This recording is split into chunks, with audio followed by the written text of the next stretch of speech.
Salut les amis footeux, j'espère que vous allez bien. Moi je suis choqué. Comme dirait Claudie Faucon, je suis choqué, je suis choqué, je suis choqué. Mais pas juste par ce week-end, hein, ça a été étalé un peu sur toute la semaine. Et ouais, quelques petits exemples comme ça de choquerie, hein, genre le dirigeant de l'Antwerp qui déclare ouvertement quelques heures avant le match au Barça que son équipe n'est pas prête et qu'elle n'a pas le niveau pour la Ligue des Champions.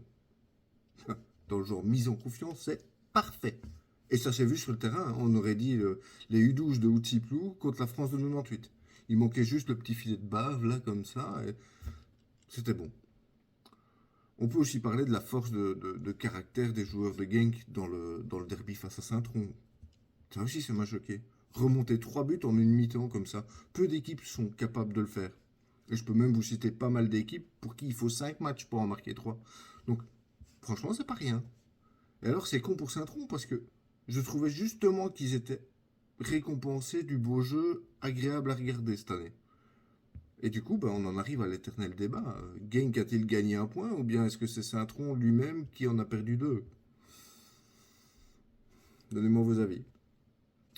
Sinon, j'ai une petite devinette, hein, pour un autre de mes chocs. Alors, top. Je suis un système imaginé par un ingénieur bolivien, Fernando Méndez Rivero. Système composé de 6 caméras et de micros, je suis censé aider les arbitres à prendre de meilleures décisions. À la base, mes initiales veulent dire Video Assistance Referee, mais en Belgique et en France, ça veut plutôt dire verre à Ricard. Je suis... Le VAR, bien sûr, mais oui, vous l'avez deviné. Encore une fois, on a eu un florilège de décisions complètement douteuses, hein. Juste un exemple, Gant Eupen. La phase du péno sifflé contre Eupen. Le défenseur, pour moi, n'est même pas touché, mais d'après l'arbitre, le pied du défenseur touche l'attaquant et péno. Moi, j'aimerais bien voir les images que le VAR a proposées à l'arbitre quand même.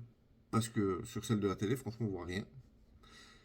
Donc, si vous avez une image probante qui me prouve que oui, il y a penalty, je suis vraiment preneur parce que j'ai très, très, très, très, très gros doutes. Voilà. Mais là, ce qui m'a le plus choqué, c'est ce qui s'est passé à Marseille. Alors, vous savez à quel point ce club, il est dans mon cœur. Il n'y a rien à faire. Mais ce qui se passe là-bas, c'est n'importe quoi, faut le dire. Je vais essayer de le résumer un petit peu, hein, comme on peut. Marcelino, le coach de l'OM, présente sa démission parce qu'il aurait été menacé par les supporters. Voilà. Étant un ami placé par Longoria, on peut se dire que il va suivre aussi, il va remettre sa démission. Mais c'est sans compter sur une toute petite clause dans son contrat qui dit que s'il démissionne, il doit rembourser tous les salaires qu'il a perçus depuis qu'il est en poste. Maintenant, on sait pourquoi il est toujours là. Et alors, on parle à ce moment-là de menaces de mort des supporters envers lui, etc. Et puis les langues commencent à se délier un petit peu, hein. Ben, les ultras qui parlent déjà parce que ils sont menacés de passer en justice par Longoria. Il y a des parents des centres de formation qui commencent à parler aussi. Et là, ça prend une autre tournure, vous voyez. Manipulation de proches, salaire fictif, obligation de prendre des agents proches de Longoria et du club, demande de paiement pour jouer des matchs, des joueurs qui sont payés pendant 3 ans, mais à qui on va prélever de l'argent sur ce salaire-là, détournement de fonds finalement. Bref, rien de très très très sain. Et donc, j'en arrive à la conclusion de si finalement, c'était pas les ultras le problème, pour une fois. Ouais, je dis bien pour une fois, hein. Je sais pas si vous avez suivi ce qui s'est passé aux Pays-Bas, c'était pas la même chose, hein. Les supporters de l'Ajax ont fait arrêter le match alors que Feyenoord menait déjà 3-0. Bon, ah, c'est habituel en Belgique, hein. Quand c'est pas Charleroi, c'est le Standard, hein. On connaît tout ça. Mais par contre, quand est-ce qu'on va mettre des fouilles anales dans les stades? Ah non, mais parce que il me semblait que les fumigènes étaient interdits. Alors comment est-ce que les supporters peuvent lancer des fumigènes pour faire arrêter le match s'ils sont interdits? À part en se les mettant où, je pense. Ou, ou alors, ceux qui font les fouilles sont manchots et aveugles. Ça, c'est à vérifier aussi. Et bon, les supporters ont ensuite cassé et forcé les entrées du stade pour aller parler aux joueurs et direction. Bref, un beau gros bordel, quoi. En réfléchissant, d'ailleurs, je me suis fait la réflexion que le standard était carrément visionnaire sur ce coup-là, quand les ultras ont forcé le bureau de Duduche à l'époque. Et d'ailleurs, on voit très bien que ça valait la peine, hein. Et ça a super bien fonctionné, puisque maintenant les joueurs sont contents de prendre un point et de faire une clean sheet contre Westerlo. Coucou Arnaud. On va aller quoi. Moi, je vais aller jouer au loto, vivement que je gagne pour leur montrer comment on devient un vrai dirigeant de club, hein. Salaire minimum pour tout le monde. Des primes énormes. Tu marques un but? Tiens, tu prends. Tu fais une passe décisive? Tiens, tu prends. Tu fais une clean sheet? Tiens, tu prends. Là, on va voir des joueurs mouiller le maillot et se donner. Ah, c'est-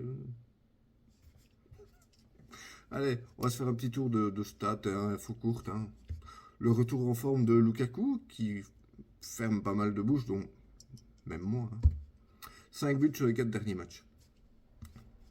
Pas grand chose d'autre à dire. Et en même temps, bah, dans Romelu, il y a Rome, hein. Voilà, coïncidence? Je pense pas. Autre petite stat qui ressort après le derby madrilène remporté par l'Atlético 3-1. Antoine Griezmann est le joueur de Liga le plus impliqué dans les buts en 2023, avec 12 buts et 11 passes décisives. Alors, on savait qu'il en avait encore sous le pied, mais j'imaginais pas à ce point-là. Surtout après l'échec au Barça. Franchement, chapeau à lui. Et sinon, bah, je suis obligé de reparler de Marseille. Après la débâcle dans le Classico face au PSG, je m'attendais à rien, et finalement ça a été encore pire. Défaite 4-0. À la limite, on aurait envie de dire tarif, hein. Mais alors, zéro, et j'insiste, zéro tir cadré. Voilà ce qu'il faut en rajouter. Hein, 78% de possession pour les Qataris, je suis sans voix. Mais on dira que c'est la faute des ultras.